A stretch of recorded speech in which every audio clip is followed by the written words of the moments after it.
शिव जी पर दूध क्यों चढ़ाया, इससे अच्छा किसी गरीब को दे देते, पूरा वेस्ट कर दिया। अक्सर हम शिव भक्तों से ये सवाल पूछा जाता है और हमें सवाल पूछकर नीचा दिखाया जाता है। तो सबसे पहले तो मैं इन सवालों का जवाब देने से पहले सभी शिव भक्तों को, सभी सनातन प्रेमियों को सावन की बहुत बहुत हार्दिक शुभकामनाएं देना चाहती हूँ। हाँ, उसके बाद ये 3 लाइन के क्वेश्चन पे आते हैं। जो पहली लाइन होती है, सबसे पहली लाइन होती है कि शिव जी पर दूध क्यों चढ़ाया।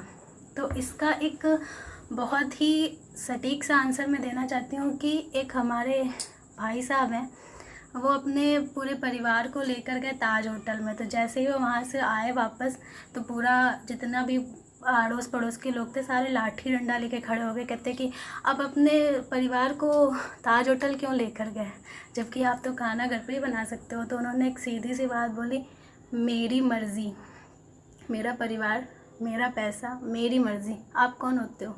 तो सीधा सा जवाब है, हमारे भोलेनाथ, हम उन्हें परिवार मानते हैं, अपना प्रभु मानते हैं, अपने पिता मानते हैं। तो उस पर हम क्या और कितना चढ़ा रहे हैं ये हमारी मर्ज़ी, इस पर आपको कोई दिक्कत नहीं होनी चाहिए। दिक्कत मेन होती है कि आपको लगता है कि जो हम दूध या जल या कुछ भी चढ़ा रहे हैं वो वेस्ट हो रहा है, उसको किसी गरीब को दे देना चाहिए। आपकी बात पूरी तरह से सही नहीं है, क्योंकि ये वेस्ट नहीं हो रहा है। इसका मैं आपको एक बहुत अच्छा सा उदाहरण देने वाली हूँ, इसका मैं एक बहुत अच्छा सा एग्जाम्पल देने वाली हूँ आपको, जो मैंने खुद प्रैक्टिकल किया है। कभी आपने सोचा है कि जो अमरनाथ जी की वो शिवलिंग होती है, जो खुद से बनती है, वो एक शेप होता है, वो इस तरह का शेप होता है, वो इस तरह से बनती है। और आपके घरों में, हमारे घरों में, मंदिरों में, कहीं पर भी आप देखते हैं तो जो शिवलिंग स्थापित होते हैं उनका शेप कुछ इस तरह से होता है। तो क्यों होता है, उसका मैं आंसर आपको देने वाली हूँ। उसके लिए एक छोटा सा क्लिप मैंने बनाया है, आप उसे देखिए। भरा हुआ जल है जिसको मैं शंकर जी पे चढ़ा रही हूँ, और आप इसकी आकृति देखिए शंकर जी की किस तरह से है। नीचे से थोड़ी ऊंचाई है, जमीन से थोड़ा सा ऊंचा रहता है, और उसके बाद ये पूरी एक आकृति है, और उसके बाद ये शंकर जी का शिवलिंग है।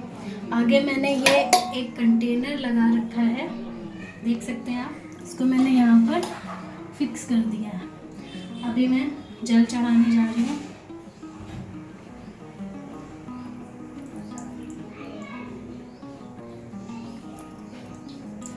आप देख सकते हैं पूरा जल जो शंकर जी पे चढ़ रहा है वो उस कंटेनर में कलेक्ट होता जा रहा है।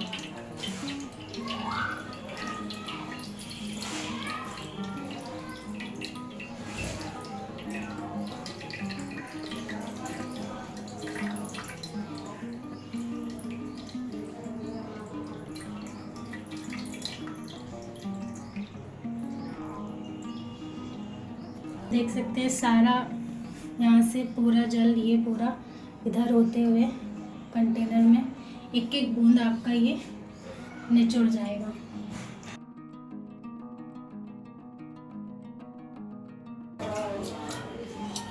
देखिए ये पूरा जो 1 लोटा जल मैंने चढ़ाया था वो पूरा वापस से मुझे मिल गया है। ये देखिए पूरा 1 लोटा जल पूरा सा रिस्टोर हो गया है, और कुछ भी वेस्ट नहीं हुआ है। आप जल चढ़ाइए, दूध चढ़ाइए, कोई भी लिक्विड आप चढ़ाइए, हो ये इस तरह की आपको हर मंदिर में आकृति मिलेगी जो ज़मीन से थोड़ी सी ऊपर होगी, जिससे आप जो लिक्विड है वो यहाँ पर आगे कोई भी कंटेनर इस तरह से लगाकर कलेक्ट कर सकते हैं। आप देख सकते हो पूरा लोटा जल भरा हुआ है।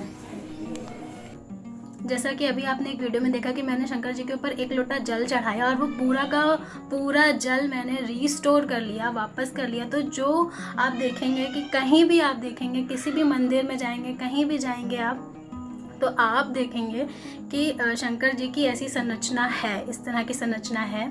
तो ये संरचना होने का मतलब ही यही है कि हम जो लिक्विड, जो दूध, जल, दही एक्सेट्रा चढ़ा रहे हैं शंकर जी पर, शिवलिंग पर स्पेशली, तो वो हम वापस से रीस्टोर कर लें। ये हमारे पूर्वजों ने, हमारे ऋषि मुनियों ने या हमारे शिव भगवान ने स्वयं इस तरह का उसको व्यवस्था पहले से ही बना रखी है। इसमें कहाँ कुछ भी वेस्ट हो रहा है, कुछ भी नहीं वेस्ट हो रहा। आपका एक एक कतरा आप उसमें से देख लेंगे, वो निचुड़ के आपके बर्तन में रीस्टोर हो जाएगा।